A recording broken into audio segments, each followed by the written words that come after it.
श्री कृष्ण भगवान ने सत्यभामा, गरुड़ और सुदर्शन चक्र का घमंड तोड़ा।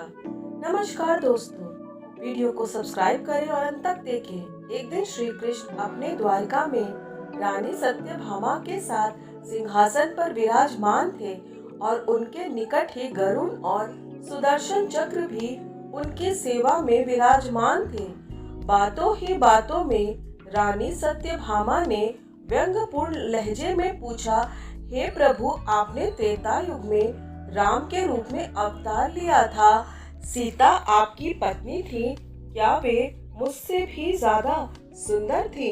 भगवान सत्यभामा की बातों का जवाब देते उससे पहले ही गरुड़ ने कहा, भगवान, क्या दुनिया में मुझसे भी ज्यादा तेज गति से कोई उड़ सकता है? तभी सुदर्शन से भी रहा नहीं गया और वो भी बोल उठा कि भगवान, मैंने बड़े बड़े युद्धों में आपको विजय श्री दिलवाई है।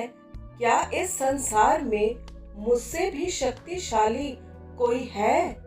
द्वारिकाधीश समझ गए कि तीनों में अभिमान आ गया है।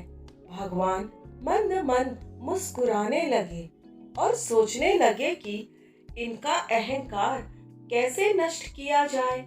तभी उनको एक युक्ति सूझी। भगवान मंद मंद मुस्कुरा रहे थे। वे जान रहे थे कि उनके इन तीनों भक्तों को अहंकार हो गया है और इनका अहंकार नष्ट होने का समय आ गया है। ऐसा सोचकर उन्होंने गरुड़ से कहा कि हे गरुड़, तुम हनुमान के पास जाओ और कहना कि भगवान राम माता सीता के साथ उनकी प्रतीक्षा कर रहे हैं। गरुड़ भगवान की आज्ञा लेकर हनुमान को लाने चले गए। इधर श्री कृष्ण ने सत्यभामा से कहा कि देवी, आप सीता के रूप में तैयार हो जाएं और स्वयं द्वारिकाधीश ने राम का रूप धारण कर लिया।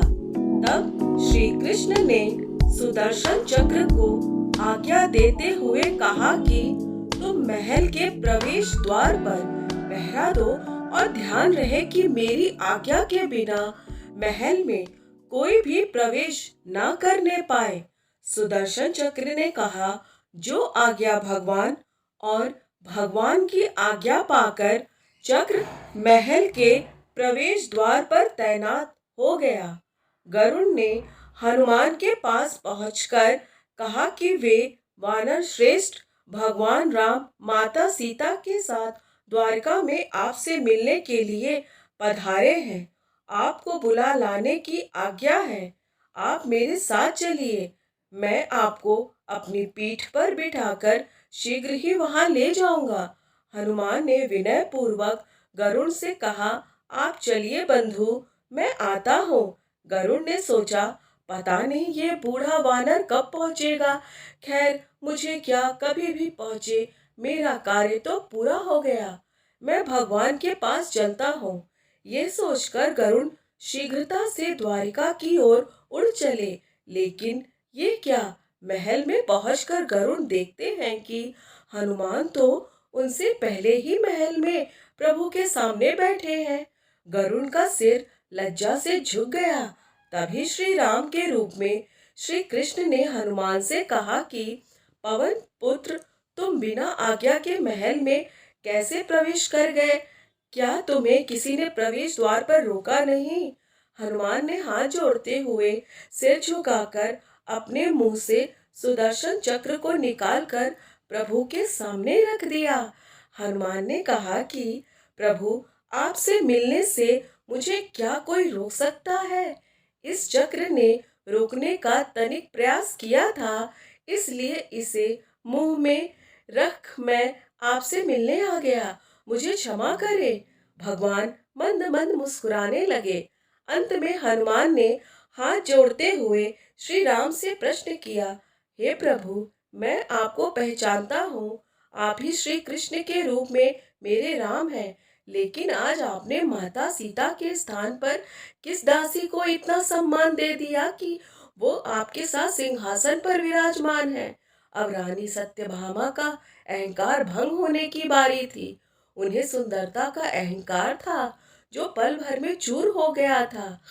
रानी सत्यभामा, सुदर्शन चक्र व गरुण तीनों का गर्व चूर चूर हो गया था। वे भगवान की लीला समझ रहे थे। तीनों की आंखों से आंसू बहने लगे और वे भगवान के चरणों में झुक गए।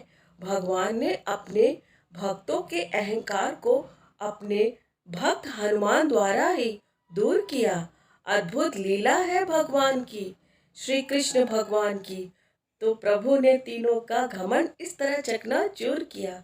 तो जीवन में हम सब भी यही गलती कभी ना कभी कर बैठते हैं, घमंड करके। तो दोस्तों, चैनल को सब्सक्राइब ज़रूर करें और वीडियो को लाइक शेयर करके अपने दोस्तों परिवारों को ज़रूर बताएं